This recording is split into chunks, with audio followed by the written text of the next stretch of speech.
준비해 주시고 목소리 내주시고 행동해 주실 것을 촉구합니다.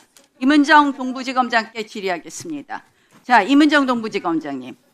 네. 자, 대검으로부터 10일 날 백혜룡 경찰을 수사팀에 합류하라 이렇게 지시받았다고 했죠? 아니요, 아까 답변으로 대통령 말씀은 아니, 일요일 날 대통령이 했었는데 아니라 대검으로부터 금요일 날. 금요일 날 그게 10일입니다. 자, 그런데 대통령실은 12일 날 백혜룡 경찰을 그 동부지검에 보내라 그랬어요. 그러면서 이 뭐라 그랬느냐?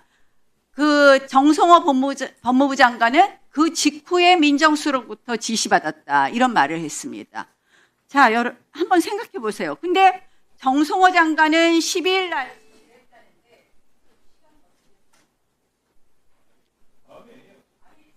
자, 몇 분 더 쓰실까요?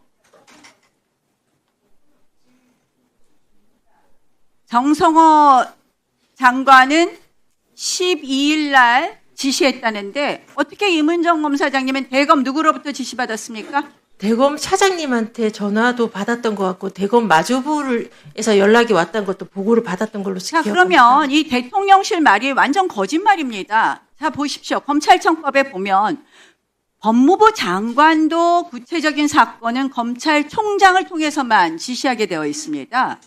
그런데 도대체 어떤 경위로 법무부 장관이 모르는 것을 대검을 통해서 지시를 받았느냐. 결국 대통령실에서는 12일 날 본인들이 적법하게 정성호 장관을 통해서 지시한 것처럼 얘기했지만 결국 대통령께서 직접 대검에 지시해서 이 동부지검에서 지금 백혜룡 경정을 받느니 맞느니 이런 판단을 하고 고민하게 된 거 아닙니까? 대검에서 저희 검찰청법 위반 아닙니까? 대검에서 저희 동부지검에 지시하기 전에 법무부 어떤 협의가 있었는지 제가 알 수 있는 영역은 아닙니다. 저는 지금 오늘 조용히 하세요. 오늘 임은정 검사장의 10일 금요일 대검 차장으로부터의 지시를 비추어 보아서 이미 이것은 이재명 대통령의 직권 남용이 드러난 것 아니냐. 왜냐하면 그날도 대통령실에서 브리핑하고서 기자들이 검찰청법 이야기를 물어보니까 그렇게 정성호 장관에게 지시한 것이다 이렇게 둘러댔거든요. 그래서 저는 이것은 죄송합니다만 심각한 금요일도 있었고 직권남용이다. 일요일도 전화를 제가 받았었고 질의 월요일도 안 있었습니다. 네. 자, 그리고 두 번째. 자, 백혜룡 경정은 자, 동부지검에서 하는 마약 수사 사건에 백혜룡 경정이 고발한 사건도 있죠? 공수처에 고발해서 관련된 사건을 저희가 확인하고 있습니다. 수사하고 예, 있습니다. 그러면 전혀 하지 않습니까? 그 부분은?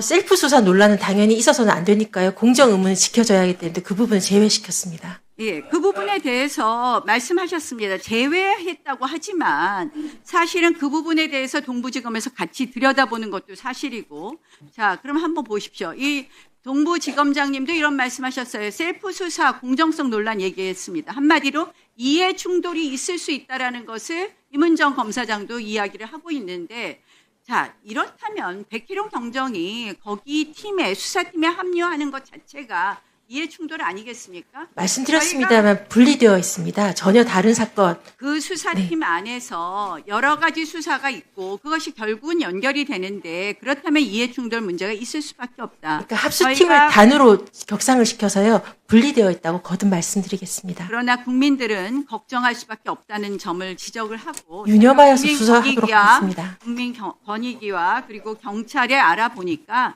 국민권익위도 자신이 고발한 사건을 수사 감사하게 된 경우에는 반드시 회피해야 된다고 되어 있고 그리고 경찰에서도 그럼에도 불구하고 경찰에서 파견을 할 때 이 부분에 대해서 판단하지 않고 보냈습니다. 그래서 저희는 제가 보기에는 백혜룡 경정을 동부지검에 파견시킨 이재명 대통령은 직권 남용에 해당하고요. 두 번째, 지금 수사단에서 수사팀이 분리되었다고 하지만 사적 이해 충돌의 의심이 상당히 들 수 있고 여기에 대해서는 국민들이 의혹이 있을 수 있다는 점을 지적합니다. 자, 남부지검장께 질의하겠습니다. 예. 자, 이진숙